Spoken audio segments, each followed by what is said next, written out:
over to you. Great. Thank you, Madam Mayor. We're very excited to have everybody here.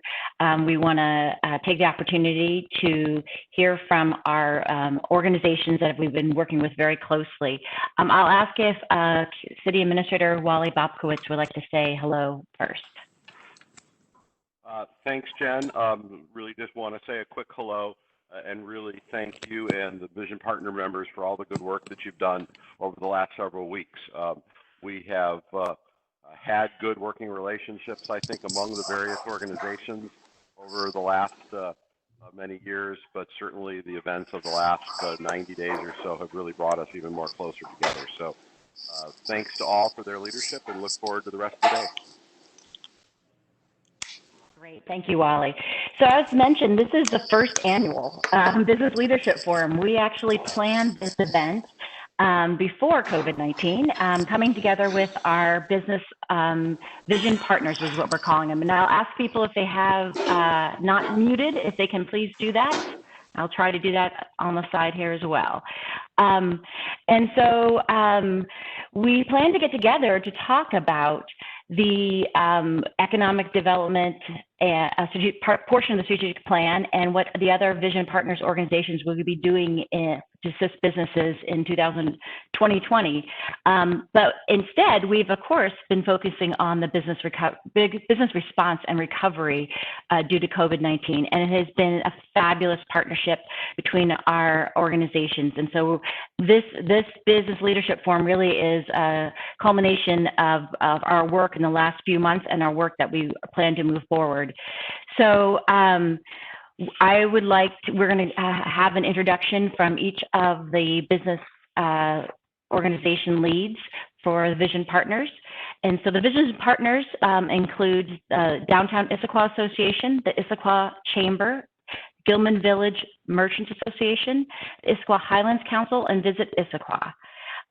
So I will first ask our representative from DIA, Downtown Issaquah Association, I'm not sure if it's Terry or Christina on the phone, to welcome, to introduce themselves. And for anybody that is on the camera, if you are a board member of DIA, please wave so we know who you are.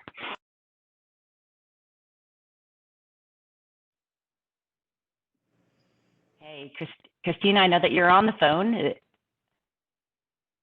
Technology now, right? Okay, we will go ahead and move on to the Issaquah Chamber, and we'll come back to Dia. Kathy, I know, was on the phone. Kathy, do you want to introduce yourself and a few sentences about your organization? Because as a reminder, the opportunity we're hoping is that there's some cross-pollination between these organizations. Some of you may know each other, and some of you may know about the organizations that are represented here today, but really an opportunity to hear more about what they do. Kathy? Thank you, Jen. Good morning, everyone. I'm Kathy McCory. I'm the CEO at the Chamber of Commerce. I'm very happy to be part of the Vision Partners, helping with the Economic Development Department at the city. I'm very impressed by the Recovery Task Force. I sat in on that meeting again last night and listened, and I think there are some very exciting things going on right now. The word pivot has a brand new meaning, I think, for all of us. I feel like all of a sudden I could take on the Harlem Globetrotters basketball team. I just feel like we're all out there on a basketball court pivoting as fast as we can, hearing great things coming in from the business community as to the changes they've been making during this downtime. The Chamber of Commerce, our mission statement is we are the catalyst for the business community, the convener of leaders and influencers, and the champion for businesses. And so really that is it. We are a 3C chamber. We believe in doing everything we can to make sure that we have a vibrant economy, because we know a strong business community creates a healthy community overall. And again, thank you for allowing us to be here today, and thank you for putting this together. This is a joint effort. So those who are on the chamber board, can you wave so that the others can see who you are? Yes, so some familiar faces there. Thank you. And then do we have Christina or Terry from DIA able to unmute and talk about Downtown Issaquah Association?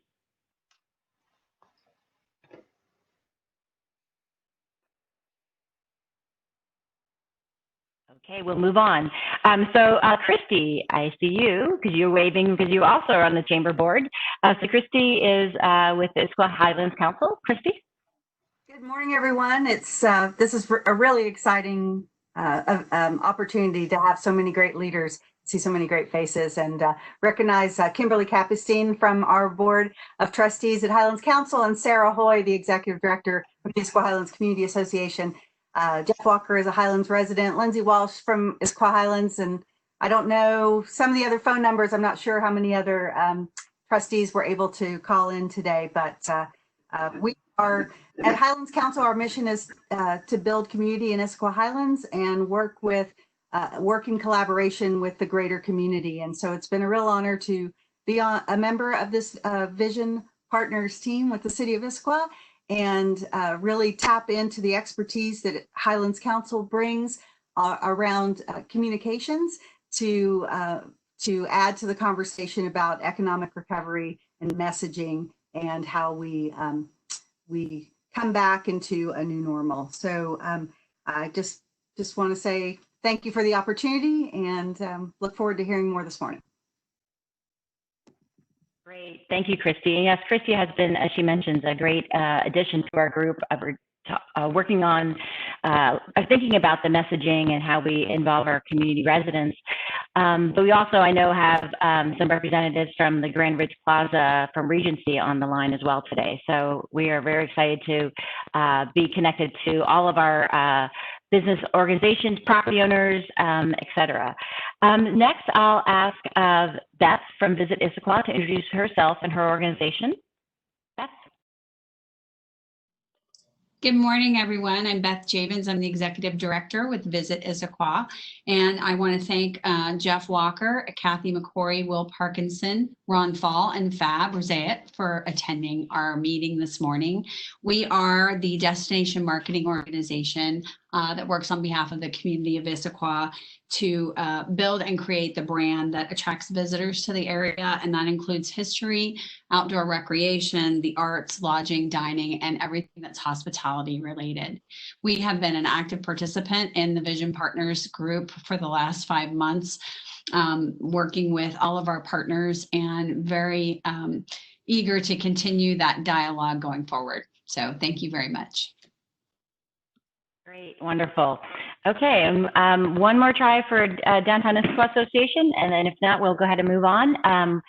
Those of you, there are a few members I do see on the board from the Downtown Issaquah Association. I see Joan, and I know that I actually serve as a city rep on the board of the Downtown Issaquah Association, and they've been very actively involved with their businesses and helping us to bring their business concerns to the city. And we'll be hearing from all of our Vision Partner members during our presentation later as well.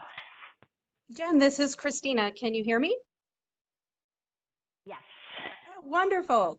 So, sorry, I was actually calling in and you could not hear me. So I switched over. So hopefully you can all hear me. I just want to do a shout out to everybody. This has been a wonderful experience watching how the Vision Partners have come together, and DIA has been represented by Terry Thorne, who is not able to be with us this morning, and just really working on how to be super creative in an environment that is constantly unfolding. So the big piece that we're working through is the differences and the challenges that we have with our merchants on Front Street, because we have everything from your restaurants to music studios. And some of the organizations are having a little bit of a challenge trying to figure out where they actually fit within the different phases. So this effort that Jen, you and the Vision Partners have really put together has been very instrumental in helping and supporting the organizations. And our board of directors is made up with a variety of different folks from different aspects, and everybody has been super positive and flexible in moving the initiative. So thanks to everybody for your extra work. Great, thank you, Christina. I'm glad the technology has worked. So hear some echoing. Again, if you're not on mute, can you please put on mute? So today we plan on talking about the business recovery plan that was presented to council earlier this week. Our slideshow is very similar, but does have some additional information about the recovery plan. And we encourage you, we want to have a conversation. If you have questions or you have a comment, feel free to add it in the chat, and we'll have a time, of course, throughout the presentation. If you're more comfortable typing it in, we can make sure that we address that. And if there are things that are missing from this presentation, or ideas that you had, or input you have about this, we're going to have a couple opportunities for some polls, but we really want this to be as much of a conversation as possible. And the conversation does not end today. So Vision Partners, as mentioned, actually met one time in 2019. I think it was mid-2019. I wasn't involved in that, but we brought them back together in January, knowing that we wanted to improve and increase the working relationships between these 5 organizations. And again, it was invaluable to what we've been doing over the last few months. So any ideas or questions or whatever, you feel free to reach out to myself or anyone in the Vision Partner group to provide an idea, offer of help, or whatever. So we are going to, again, go over the business recovery plan, and we will hear again, from our Vision Partners throughout the presentation. So this was what we presented to council on Tuesday night, and really asked them also for any input and guidance about the plan. Don't need to explain to you what's been going on around COVID-19 and the business response, but definitely we know that the work isn't over. Many of the businesses now that are facing reopening face many challenges. We heard earlier from in the conversation before the meeting started about the physical improvements and changes that businesses have to do in order to comply with physical distancing. We know we have challenges around workforce. We have challenges around personal protection equipment, and then of course finances. So there's lots of things that businesses are facing and will not go away once the doors reopen, and we understand that. And again, plan in the next 6 months, a year, to kind of see as those things continue to evolve, be able to respond quickly with those. So our business recovery plan really has 4 elements, and we'll go into each of these: business assistance and services, regulatory relief, promotion and messaging, and measurement and reporting. So we want to make sure that what we're doing has made an impact, and also that people are aware of what we're doing, because a lot of times our organizations are quietly in our corners doing lots of great work individually with businesses, and so we want to make sure that that story is told. I'm going to ask Kathy McCory from the Chamber to take this first slide about our business assistance and services. Kathy? Thank you, Jen. So this is basically some of what the Vision group has been doing and is continuing to do as far as business assistance and services. Lots of bullet points here for us to go over. So I will start with our outreach and direct communication with the businesses. We have used all of our outreach, our channels of outreach, from the city's newsletters and social media, Chamber, DIA, Visit Issaquah, Highlands. We have all been communicating out as with the businesses as information has come about. First few weeks we spent making literally hundreds of phone calls to every business in the community to make sure that we were understanding what their immediate needs were, concerns, answering those questions, and quickly reacting to them. We conducted surveys We started back the chamber roundtable, but we made it weekly so we could also reach out again in groups by sector so we could hear from a larger number of people at the same time. We have all scheduled special webinars and meetings with businesses within each of our groups, again, to access more information, as well as to provide information out to the businesses, answering their questions and concerns. We created a toolkit and put that on both the chamber and the city site using state, including the governor's office, health department, AWB, whatever resources we had, including the large chambers putting out toolkits. We stole from those too. I can tell you I've used the toolkit. The sign feature of it is incredible. I feel like I was able to do a great job creating signage for our customers and our staff using that kit. We're still planning on a job fair, not quite sure what that will look like, but we think that that's going to be needed. And in the meantime, the city and the chamber have also created and posted a jobs site so that people that are looking for work can find direct links to those businesses that are hiring. Of course, our stakeholder meeting today was very front and center in our presentation. The business summit is been rescheduled to September 10th, so we can take on more information there. We also are looking at some of the new and exciting things, and I'll just touch on them because I'm hoping that people with more detail will be able to present those to you today or soon. Working on success stories. So reaching out to our businesses as to how they have pivoted, managed to find new ways of doing business that are actually working very well. And so we're looking at sharing those success stories out in the community as best practices and learning experiences for the other businesses. And the city is working very hard on a Shop Local campaign, and we look forward to, again, collaborating to push those messages out to make sure everyone understands the importance of supporting our local businesses right now. The use of the park space is the last thing to touch on, and I think that's a great idea that the city has come up with, is that businesses might have an opportunity to meet in parks as opposed to in their businesses, so that they can have a few more people that they actually work with. This will be great for gyms, yoga studios, dance. I've actually heard from some businesses that would like to have committee meetings and the like. So I think there's an opportunity for people to get together in a safe environment, and using park space will be ideal for that over the summer months. Jen, did I miss anything? I'm sure I did.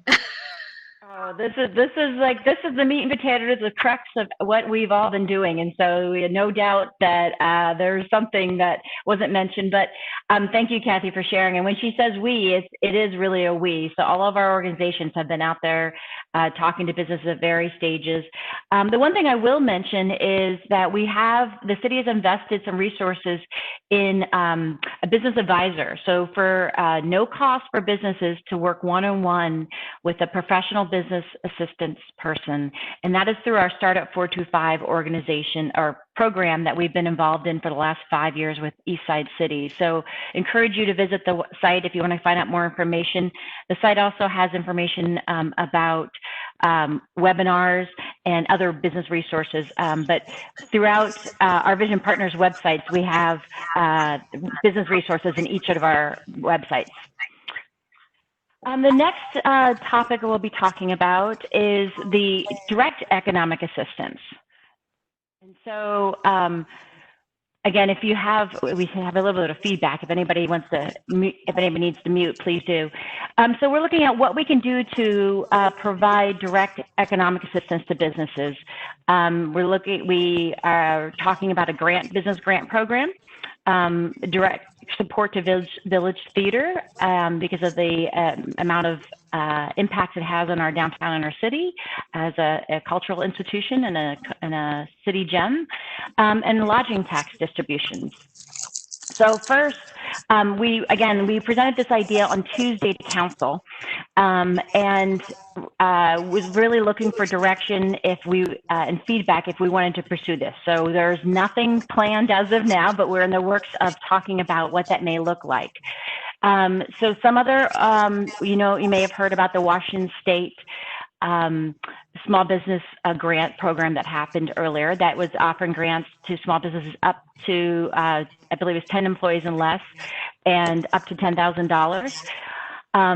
Facebook, Salesforce, some other private organizations have also provided small business grants. And then so Tuesday night we received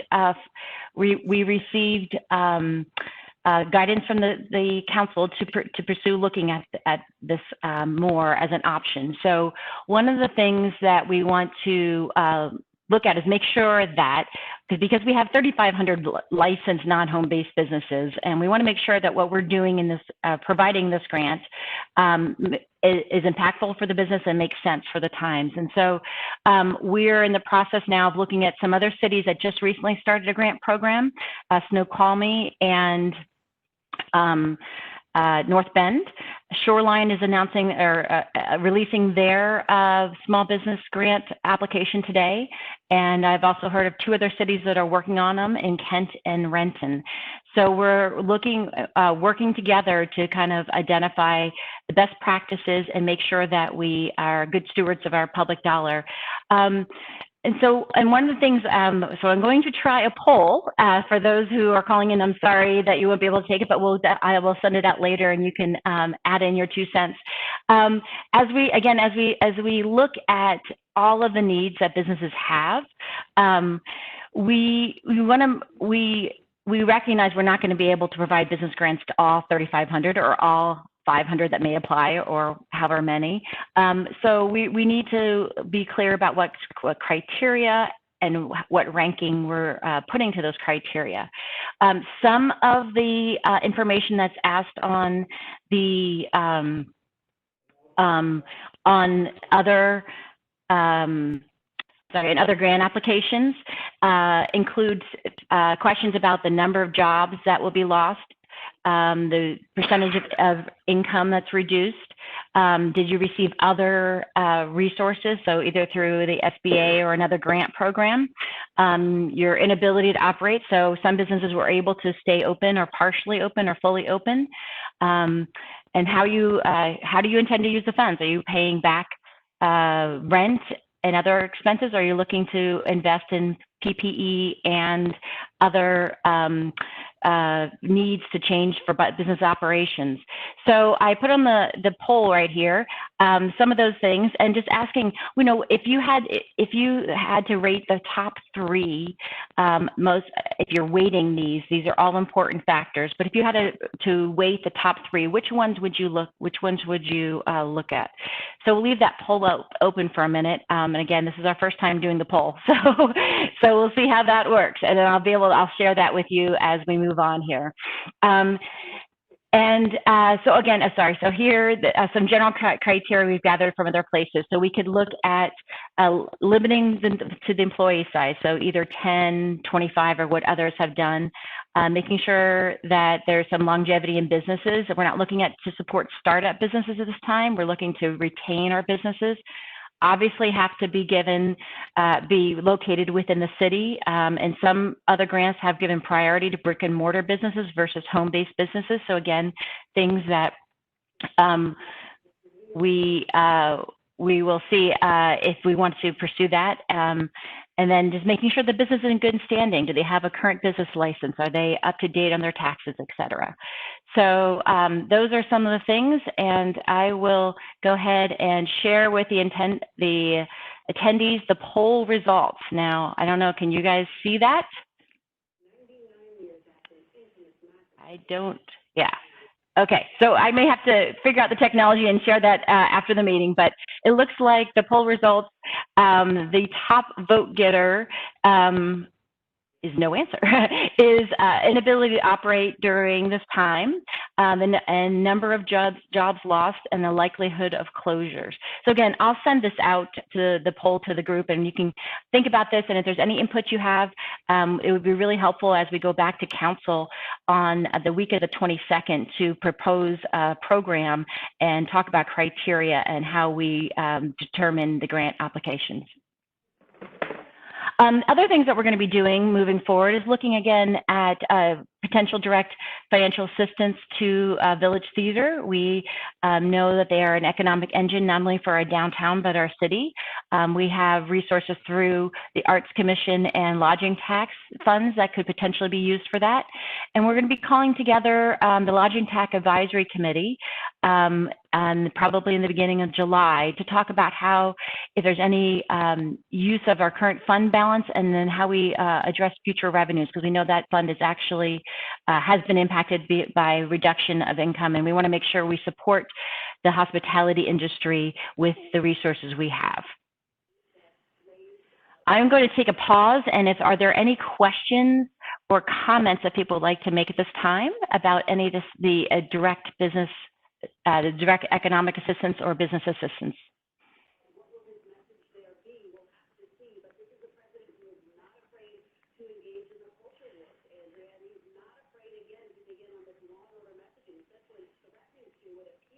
Okay, great. We can move on. So regulatory relief, that's what everybody likes to hear from government, right?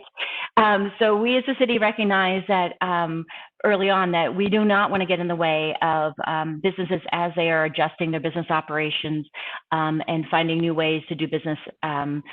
And so one of the things we'll bring back to council the week of the 22nd are some proposals to reduce the permitting requirements for outdoor seating on sidewalks and in private parking lots. So we're looking at a very quick review, no fee process that makes sure we address the health and safety concerns and accessibility and all the important parts, but that allow businesses to expand their opportunity to serve. So to serve clients, our customers, because we know that with the occupancy limits, it may be financially difficult for businesses to open up and serve their clients. If businesses have waiting rooms that are too small for that we could explore having them have seating outside as well. So this is not only for dining, but if there's other ways that people want to do business in the parking lots, private parking lots, or on sidewalks, we will love to consider that. We're also looking at temporary signage. We have, again, during this time, not been enforcing any temporary signage that has been around, except for if it's been in the middle of the sidewalk, impacting access and other safety items. But we're looking at institutionalize that and encouraging people to utilize temporary signage to communicate curbside pickup, to communicate any temporary and adjustments to their business operations. The most exciting part of our effort here is looking at opening up Front Street. It says close up, but for outdoor dining. And so we're looking at this, the Downtown Issaquah Association came to us with this idea about having Front Street closed over a period of time and allowing restaurants and other businesses to utilize the sidewalks and streets for their business operations. And if Christina is able to unmute, I'd love you to share a few details about this. Okay. Thank you, Jen, for that fantastic overview. As far as the Front Street, the opening of a pedestrian way, the idea behind that was to expand the restaurant capacity. We have a number of very small restaurants on Front Street that were faced with the potential of not being open until August because of just the sheer size of their businesses. So the idea behind it again is to create a streetery, restaurants in the street. It's a concept that is used in a number of different locations very successfully, and really allow pedestrians to explore the different aspects of our old town. And this will also bring in additional folks potentially that can go into some of our businesses that are unable to necessarily move their businesses out onto the street. So some of the details we're working on, it's a work in progress. So we are looking at how can we encourage engagement, both from and how we do the wayfinding. So we have overarching street closure. And in addition to that, we'll have more community-based wayfinding that you will see to say, okay, this is how you get to the back lot, or a curbside pickup that might normally be on Front Street will now be behind one of our restaurants. So each restaurant is actually looking at their kitchen capacity and what they can sustain out on Front Street. And then also we have some that have private parking lots, and we have a number that don't have private parking lots. So how do we kind of leverage the in a safe and healthy way to a business that can operate, again, because as Jen pointed out, we don't have our anchor of Village Theater to do that for us. We're not doing the event. So there's a few kind of pieces around that. Jen, is there anything else that you'd like me to expand on? No, that's great. I know that this has received a lot of interest in the community, and we're really excited. There has been, so if everybody hears false information that's happening today or next week, we originally hoped to do the first closure or opening of Front Street next weekend, the weekend of the 19th. We are going to actually push that back a week at the 26th, because we want to make sure that the businesses and all the logistics are ready for a very successful event or operations. So we are looking at, based on feedback we've heard about the closure time and potentially Friday and Saturday or Saturday or Sunday. So again, we felt it was best to make sure we get it right and pilot this, and then stop and make sure if it's working, continue it. If it's not, adjust and try again. So thank you, Christina. Very exciting. Next is really talking about our business promotion messaging. So this is something that Autumn will talk a little bit later about, but the making sure that we're not only communicating to our businesses, but to our broader community. One of the things that we've worked with with our Eastside partners is the What's Open Eastside map. We started up originally back in March with a restaurant, what restaurants were open map with the Eastside. And we realized that, again, as phases started to change, and also other businesses are open, we wanted to expand that opportunity for them to showcase what businesses are open currently. And so this can be brick and mortar, this can be home-based businesses. If you're not open in person, but virtually, we encourage you to go to this website. You can add your information on, you can adjust your information. We really see this as a tool that will not only be helpful now, but in our long run as we look at buy local campaigns and other efforts. I have here on the screen, currently we have 115 businesses listed in Issaquah. And so you'll see here that about 82 of those are restaurants and bars. We've had that, again, because of the restaurant map. We have about 12 in healthcare and services and other. So please get the word out, put your business on here, and get the word out about this. This is a great resource that all Eastside cities are also sharing within their communities. And then, as Kathy mentioned, we really want to make sure we continue to promote positive business stories. We know that our businesses are doing amazing things. We know our residents are doing amazing things to support our businesses. And so we may all feel inundated sometimes with the ever-changing news, but we got to remind ourselves that there's a lot of great things happening. And so we did a little bit of that with sharing videos about businesses, and we plan to do more about really highlighting that through our social media and our Vision Partner social media. And then thinking about a broader community messaging, making sure that we're, again, informing people about opportunities to support their businesses, the safe ways to do this, and thinking about ways to inspire customer and consumer confidence in our community. And then we always have an exciting part of our slides is the Buy Local campaign.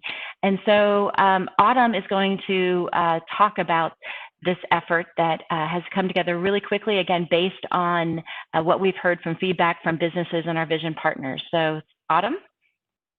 Hi, everyone. My name is Autumn Monahan. I am the assistant to the city administrator and have spearheaded communications for the city for over a decade, for those that I've not met on the call. So we're excited to welcome more people back to our local businesses. And we have, as Jen mentioned, we've been working very quickly to develop a Buy Local campaign that can be used by all Issaquah businesses and agencies. So we want to have a very broad reach with this campaign. So we're excited to show you a sneak peek today. We're still making some tweaks. This is hot off the press. So to start out, here is our logo. A little bit of background behind this. We talked about kind of what the inspiration should be around this campaign, and 3 themes came to mind. One is to evoke care that we have for our community. The second is, of course, to have nods to shopping and dining, and just evoking pride for our community and pride for Issaquah. The secondary messaging, which if you can flip to the next slide, Jen, that you'll see in posters and other forms of this messaging, includes the Dine, Shop, Share. So dining local, shopping Issaquah, and sharing great experiences. And then also a nod to the Issaquah Alps and our outdoors as well. So we are also excited. It looks like it might have cut off on your visual, but we also are going to be using the hashtag Issaquah Loyal, which will be on a lot of the visuals as well. So this is just the start of kind of what the visual inspiration is, and we're working on next steps as far as where you might see this or where this could appear. So some ideas that have started our discussions, including providing posters to businesses at storefronts, using these types of visuals for social ads and posts, including banners on Front Street, including some street pole banners around town in the areas that we can, having a dedicated webpage for this, and then including these visuals also in some videos that the city can produce along with our partners. So that's just a sneak peek of what we've been working on, and we're excited to work with our vision partners moving forward on how you will see this campaign out in our community. And so Jen has put up another poll, and we would love your feedback on what type of visual or branding materials would be most useful for your business or for those that you represent. So it looks like there's a time element, Jen. There is 3 minutes. Okay, no pressure. So yep, no. And I can do that up again. So yeah, this is really exciting. I'm going to go back to the unveiling. I don't know, I guess we didn't do drum roll, but this is really the unveiling. Autumn and the designers are working on it at 7:30 this morning, up until right before. So this is something, again, you're the first ones to see. And again, it's really a great opportunity that we know we can use now, but we can use in the future as well. And so this is a logo that you can use along with your organization, with your business. And so we hope that you begin, as we get this out, you begin to use this in any marketing efforts or anything else you may have. So we're really excited, and thank you for all of everybody's work on this, and it's not over. So we're really excited, again, moving forward, seeing this happening. Christy, is there anything that you would like to add around messaging? Again, you have really been our kind of hands-on ears to the positive community stories and that. Is there anything you'd like to add around for your vision partner experience? Thanks, Jen. I've just been really impressed with everyone's contribution and on this vision team. So we talk about ideas, and then we take it back to our respective areas of representation and socialize the idea and refine it, and then bring it back so that we can put forward the best of all of the ideas. And so it's been fun to be a part of talking about positive things as we plan for reentry. And Autumn, I just want to say I think that Issaquah Loyal turned out beautifully. So well done to you and your team, and look forward to seeing that messaging up in the Highlands and on Front Street and at Gilman Village and down Gilman Boulevard and everywhere else that we can get it in windows and on signage. So well done. And yeah, let's just keep it going. Thank you. Great, thank you. Okay, and last for me is the business recovery plan, the measurement and reporting. So then we want to make sure that we are paying attention to indicators in our economy. And so we are committed to doing a recovery dashboard. And so here on the screen are some of the data points that we proposed tracking. So we're looking at B&O taxes, sales tax, occupancy of our commercial spaces and our hotels, and then our unemployment rate and business licenses. But we also know that a lot of information about our recovery and our business community maybe not be told in that data. So we will also do a monthly economic development update that talks about the status of the recovery initiatives, any business updates, new businesses that come in town, and any trends that are happening. So this gives an opportunity for a little bit more of a narrative impact for telling our story. One of the things, a few of the things that also will be coming in our future, I know that the Chamber is looking at a data source called Local Intel, and that Visit Issaquah has just recently purchased some data to track users, be able to use that for marketing in the recovery effort. And so I'm going to ask Beth to say a few words about this effort. Great, thanks so much. Welcome to everyone on the call. My name is Beth Javins. I'm the Executive Director with Visit Issaquah, and I work together with a board of directors on behalf of the organization. I do want to thank the team and reemphasize that we are here to help amplify everyone's message, from the city to all of the businesses that fall within the various business districts. And by doing that and working together with our board of directors, that we're very eager to collaborate with you and share our data-driven, results-oriented programming. I also want to mention that we are a recipient of LTAC funds, and we do have some slides that are available and reports for anyone who's interested. They did not make the packet, but we're happy to distribute. We believe that the most effective way for us to help our community recover, obviously, is to promote what's open and attract visitors to put feet in stores and bodies in seats and heads in beds.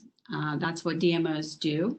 And I think clearly for travel, for any DMO, the most difficult thing for us this year was to put the brakes on months and months of work in preparing our new brand and programming to encourage people, but rather we had to discourage people from traveling due to the pandemic. So we shifted, as everyone else did, and we focused our energies on building our internal audiences and some external audiences, and obviously collaborated with the partners who are on the line today. This year, we know that visitor traffic is down anywhere from 30 to 50%, and in some cases more, depending on the segment. The hospitality industry was the hardest hit in the pandemic and will probably have the most lingering negative impact going forward. So that's of concern. But what we would like to do is use our new powerful analytics tool that when we use it in conjunction with our paid social media programs, user-generated content online, mobile advertising, email marketing, search engine optimization, and other tools, that we can now identify very specifically and attract visitors to our area who historically have not come to the area to spend money, but rather to recreate. So we want to capture the market that's driving right through downtown and is not stopping there or not able to stop in other places because maybe they just don't know what's here. Over the past few years, we've collected some data and geofenced the top points of interest of the city. That includes Tiger Mountain, Lake Sammamish State Park, Grand Ridge Plaza, Gilman Village, downtown, the zoo, and the hotels. And we did that so we could determine what the strongest economic driver in the community is. and then be able to tailor our messaging so that we can get people moving through the economy. And our information suggests that over the last couple of years, with about 500,000 unique visitors, this is stripping out local commuter traffic, so we're not capturing that daily traffic on Front Street. That a large majority were here for recreation, and that suggests that our recreation destinations are our strongest economic drivers. That includes Tiger Mountain, Issaquah Alps, marketing the Alps, Cougar Mountain Regional, like Sammamish State Park and Duthie Hill. So we have the opportunity to market to them directly and have Visit Issaquah lead that effort, and then also encourage the spending and promote the other programming that's happening in town, whether it's events or, all the individual businesses, the hospital. So, we'll get people matriculating to these various points of interest, and also as much as possible encouraging leisure travel to the hotel community. And tying our messaging together with all of our assets, we'll have powerful and effective graphics and unique storytelling with a call to action. Next week, we will be distributing Visit Issaquah. Visit Issaquah supports this business. These are window clings that are going to be in every hospitality business, so that we can show our support to our local business community and educate them about our website, how they can get more information for their consumers, and also educate them about the social media programs that we have in place. Currently, the themes that we're looking at for marketing, and then we will be doing some testing, are going to be obviously focused on external active outdoor. That is the trend for the nation on what the visitor is looking for. There's a considerable pent-up demand for people wanting to be able to leave and get out, and that is the market. But we will do it with demonstrated physical distancing in our photography and our graphics. And then we're also going to be marketing in-state to several counties and also out of state. And as a reminder, of course, we're going to be competing with every other destination in the tri-state area and beyond for the visitor dollar. So we're going to market uniquely Issaquah experience-seeking travelers. We're going to market to them, and also our local residents visiting friends and relatives. That's going to be another very important segment, because people want to go visit their families after having been removed from being able to have physical contact for such a long time. So geofencing the retail, recreation, hospitality, arts, and hotel areas, and defining our uniquely Issaquah assets. We're going to advertise with flexible and dynamic engagement that is necessary during these uncertain times. We'll be able to demonstrate the who, the what, the where, the when, the why, and how much spending is happening, and identify the best marketing and advertising channels to attract with each demographic. And showcasing individual businesses through call to actions. We can also support individual businesses that have a program or a coupon or a specific event or a special that we can promote. So in closing, and finally, this is a very evolving time, so our messaging needs to be sensitive to that, our community's sentiment, the traveler sentiment, and the business readiness. But we do appreciate the opportunity to get moving again and get people traveling to Issaquah. Thanks. Great. Thank you, Beth. There was a question. Oh, yes. I'm sorry, may I jump in just on behalf of Visit Issaquah as well? Sure. Awesome, thank you. So I really, I look at— Can you introduce yourself, please? Yes, I am. My name is Fab. I'm one of the board members. And, I really look at Visit Issaquah as a promoter, right? That's our chief objective, is to really promote and bring people here for all of our business districts to then dazzle with said experiences. And I'm really excited to hear some of the things that are going on with the streetery potential. I'd love to hear and chat with Christy and Grand Ridge to talk about maybe what they're planning to do up there, or if they need assistance with any ideation to come up with different experiences, because this is something I've started jotting down, is creating these itineraries of what a day in Issaquah could look like.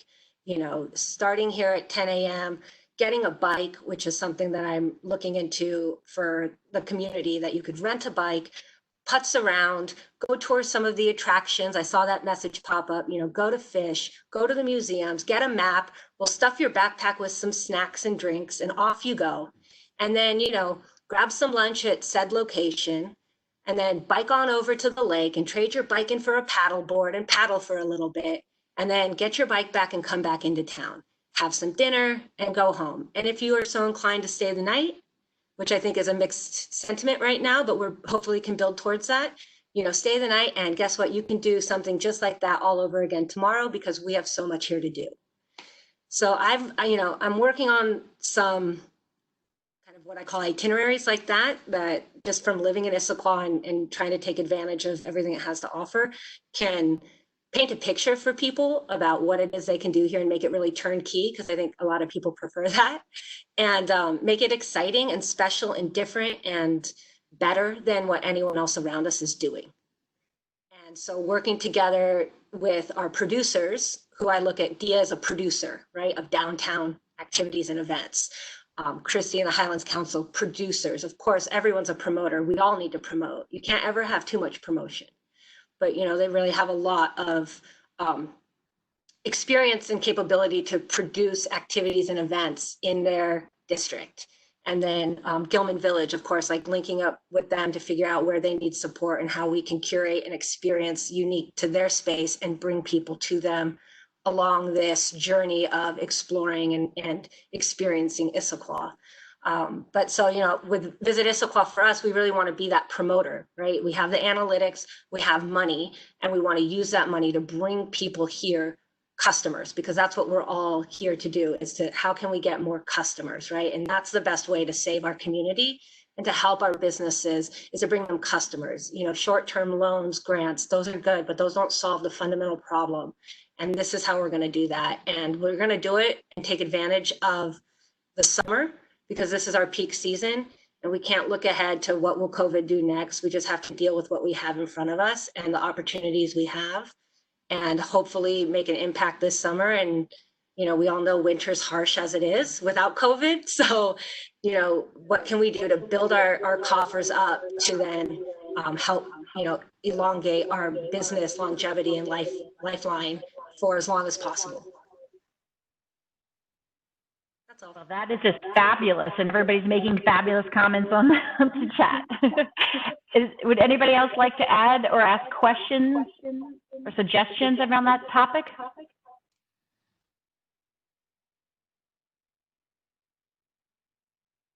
And it sounds like there's definitely a lot of interest from people and ideas.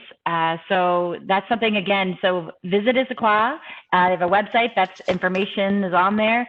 Definitely reach out and share any ideas you have. If you're a business that wants to be involved in one of these or itineraries, you think there's some good coalition or cohesion between you and another couple other businesses, I think that's really key to showcasing all the amazing things we have in Issaquah. So there was a question about how to support the amenities, our attractions, and I think, you know, Fab pretty much focused on that. Is there anything else as far as, you know, supporting our zoo, our history museum, the fish? I know that the mayor went out and was at the opening of the zoo on Wednesday. Is there anything you'd like to say about that, Madam Mayor? Thank you, Jen. It was awesome. Jared, the manager of the zoo, had approached the city, and Jen and I went out and asked how we could help him appeal to the state to be able to open faster than most other zoos and safely. And he allowed us to be the first ones in there. I went up with Joanne, who's not on this call today, and got to greet the first 3 families that came through. They were lined up before the gate was open, purchased a few little plush toys from the store and handed them out to the children as they came through. It was amazing. So anything that I can do as mayor to help any business with their promoting, reopening, or whatever, I am there. I will use my social media. I will come to your events. Just let me know. It was really, really fun. Great, thank you. All right, so, and then we'll finish up our presentation and hopefully get some more conversation going.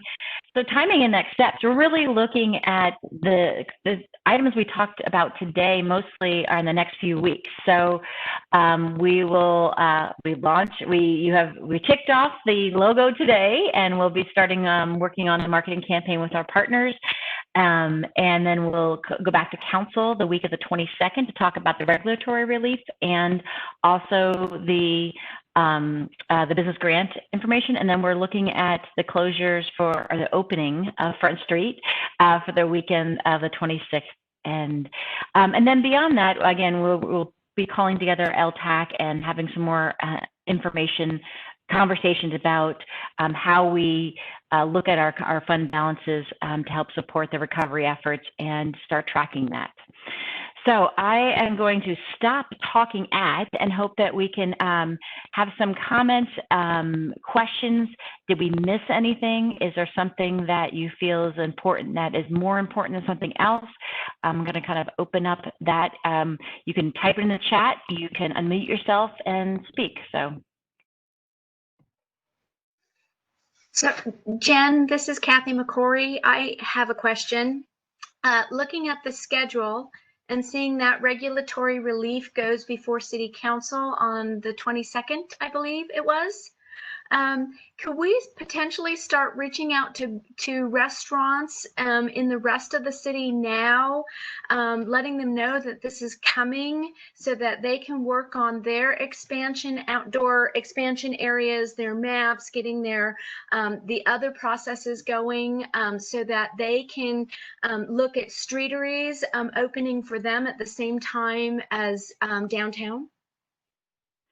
Yes, thank you, Kathy. So we have been in touch with some businesses. We won't say all, and I know that the chamber, for instance, reached out to the various shopping centers to find out about their needs, and so that's where we discovered that the need to have more flexibility around parking lots. So yes, this needs to be passed by council. So the exact details are not figured out, but basically we will, make sure we'll require for the quick review permit a sketch of what they plan to do and making sure that the accessibility is accounted for. So we encourage businesses to start thinking about that. If there are other areas, if there's other streets that make sense to close to expand business operations, we are open to that. So just like if you want to use a space in the park for your business operations, come talk to the city. We will work with you and figure out, because every business is a little unique about what needs you may have. We've already been in conversation with those who are looking at music lessons. And so what kind of things make sense for your business or your members, and we will do what we can to be creative to find solutions.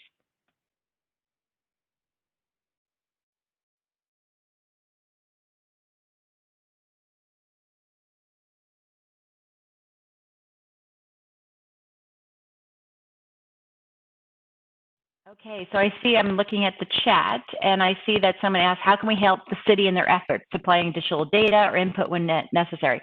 Yes, and so this is a continual conversation, and so that's why I invite all of you to connect with me, anybody at the city, the vision partners. This is really something that, it feels like every day is a new data and new information being thrown at us. So we want to continue to keep the lines of communication open. We have a very strong communications team. We are committed to pushing out information via social media. I have also started a weekly e-news. So if you're not on that, please let me know and we'll get you subscribed. You can also go to our website on that. So we're trying to, if you have information that you've discovered that you think we can share with other businesses, really encourage you to share it with us.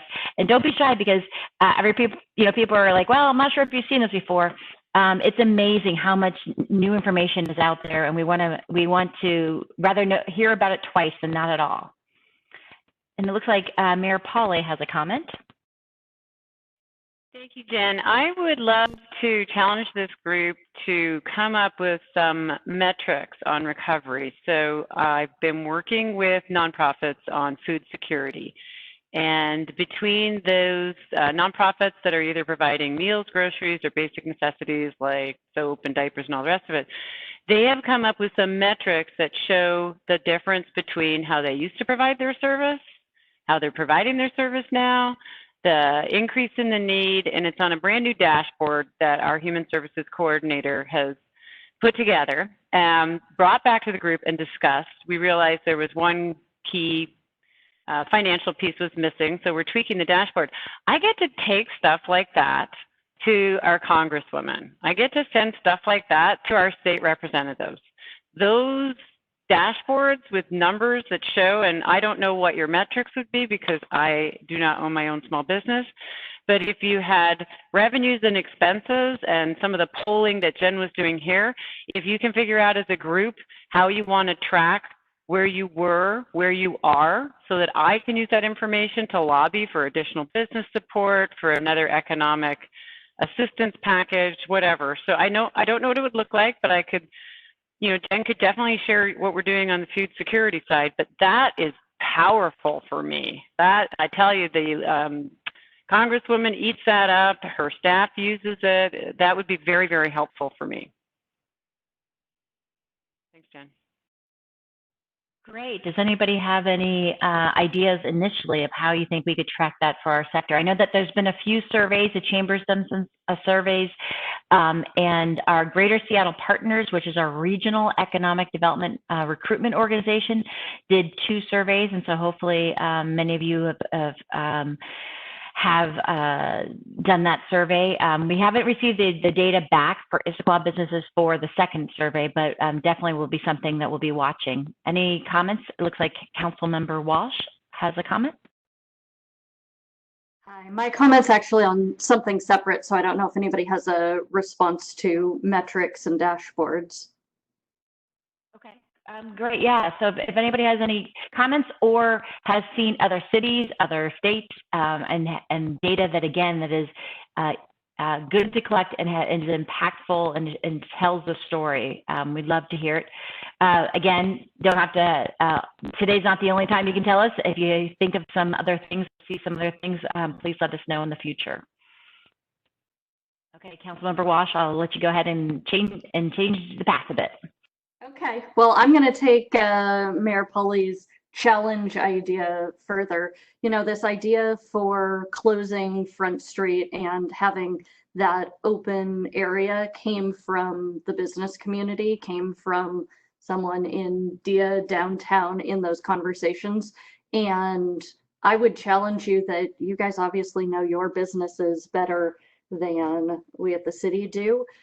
Bring those ideas, give it to us. We want to be responsive as a council, as a staff, to what you need, and don't think that, somebody else has mentioned it or, it's an obvious idea. Please bring it forward. And if there's anything that we can do, particularly around loosening those regulations or helping promote in ways, we have those as really good options. And so I really encourage you to just bring it out there, put it out there, let us know.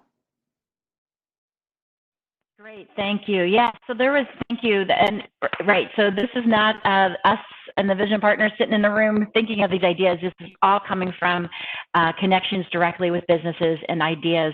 And I see on the chat, there's a question about, do we have strategies for professional businesses? And so I guess we've had conversations with individually with professional businesses, because again, everything's a little different.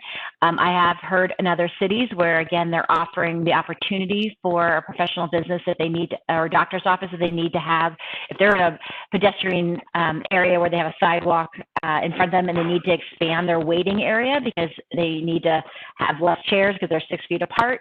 That is definitely a use we'd like to allow them to do on the sidewalk.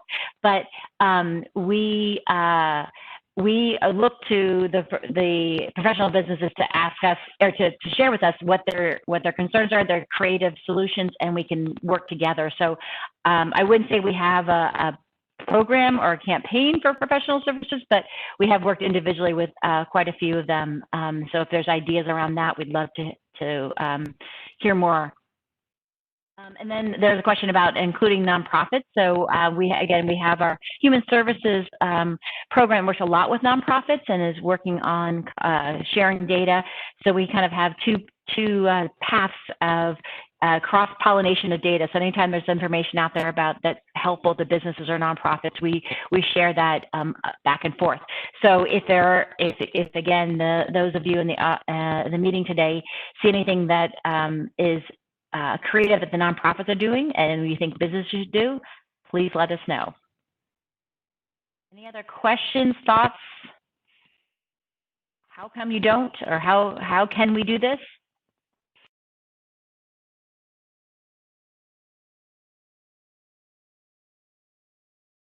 And I see that there's a question for our mayor. And so how much of the money the city is receiving will be going to dedicated small business relief?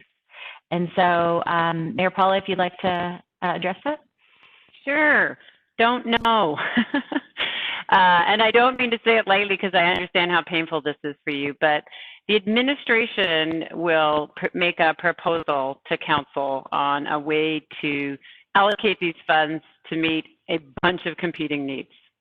So this economic crisis for business is also a personal economic crisis for some households and a health crisis for other reasons. And so the council probably is going to have a really tough time. There isn't going to be enough money to fill every need in every aspect of parts of our community that are suffering, including the business community. We have not yet got confirmation on, we do know what the amount that some different levels of government are proposing Issaquah will get. We do not know all the strings that are attached. So each bucket of funding that comes will have its own set of rules. Of course, we would like it to come with no strings attached, but that's not the way it's going to work. And so each time the city is made aware of the dollar value and the strings attached, we will be feeding that into council, and council is going to have the really difficult job of sort of not being able to fully assist everybody they would like to. And so how are they going to manage that? We hope as the administration to provide them some criteria on how to do that, but the ultimate decision will be with council. Yes, and so some of you, or many of you may know that typically we are unable to provide businesses with grants because of our state constitution, excuse me. And the state attorney general has made a ruling that has allowed us to open up that interpretation of the state's constitution. So that's been really new for a lot of cities as well, as we look at how we can provide direct assistance to businesses in a way that's helpful and that is also impactful for the business and steward of our tax dollars. So again, we're lucky that lots of other cities are also thinking the same thing, and we will utilize, borrow, steal, and cut and paste any great ideas out there. So thank you. Any other questions before we can you can get 15 minutes back in your day? We really appreciate this. Unfortunately, we were really excited about bringing this group together when we first planned this in January. I talked about this in January, February, and there was we can imagine the energy in the room of the conversations that are happening between boards. So we know that will happen again soon, and hopefully this helps to spark. And you can see again the faces that are all involved, whether it's directly or indirectly, with helping our business community. And so I will pass it on to our mayor to make some final comments. Thank you, Jen. And also, I feel like I could have provided a little more information on that question. So I may have to call a friend and get Administrator Bobkiewicz to help me. But right now, the city is expecting to get some money from King County, and I believe our administrator could let us know what that amount is. We are also expecting to get about $1.12 million in funding from the CARES Act from the state. And if the recent HEROES package that was presented by the House to the Senate included approximately $12 million in funding for the city of Issaquah. That's a very aggressive number, unlikely to make it through the Senate, but those are sort of the magnitudes of the number. And City Administrator Bobkiewicz, I'm blanking on the county number. Well, and Madam Mayor, members of the group, the county number is still undefined, actually. The King County is still working on regulations and sorting out what those final dollars would be. So really, what the City Council and the Mayor are focused on is that $1.1 million. And the City Council plans to have a special meeting on June 22nd to review the allocation, as the Mayor indicated. There's a lot of competing interests for that to help businesses, to help individuals, and also the city. The city has an estimated $10 million budget gap in the current year. We have spent anywhere between $300,000 and $500,000 directly on services and goods to fight the pandemic and to deal with the issues associated with it, and then indirectly many hundreds of $1,000s more. So the council is going to have to balance what we've already spent and reimbursement for some of those versus the work we've already spent. We spent $100,000 on tenant assistance already. I think there's interest to spend some more on that. There's certainly an interest in direct support for businesses. We're going to have to come up with what that mix is, but we will be doing it soon. We'll be doing it on the 22nd. Thank you, Administrator Bobkiewicz. I should have actually talked a little bit more about the city too. I don't want everybody to panic about hearing the number that the city has a $10 million potential gap. Due to the really hard work of my team and their nimbleness, we were one of the first cities to cut expenses. So we adjusted downward our expenditures by about $6.5 million. I think that's the right number. And are waiting to get revenue projections updated as we get some information from the state. But I do believe our finance director was probably one of the, was very savvy in her look forward saying, you need to act now. So other cities have not chosen to take that path. They have chosen to either use reserves or wait for more information. We jumped out very, very early. I'm hopeful that with aid money coming in and the cuts that we've already made, which were deep, very deep, to the bone deep, we will have a bit of a hole to fill, but nowhere, not the $10 million number. I don't want people to be alarmed. Council has gotten 3/4 to, 2/3 of the way there already. So anyway, thank you. Jen, I'm not sure if there's any additional questions, but there's some great information in the comment bar. This is fantastic. Thank you all for getting together. Thank you for your energy, your excitement, your inspiration. Know that we are here to help you, and that as a group with all these ideas and all these partners, we are stronger together. That's been my message for a couple of months. I am always impressed at the ingenuity and the commitment that this business community shows to working together and making this community an amazing place to live, work, and play. So thank you for everything you've done, and a big shout out to Jen and all of her partners for putting this together today. Really well done, Jen. Thank you very much. Hope everybody has a great day. Thank you, everybody.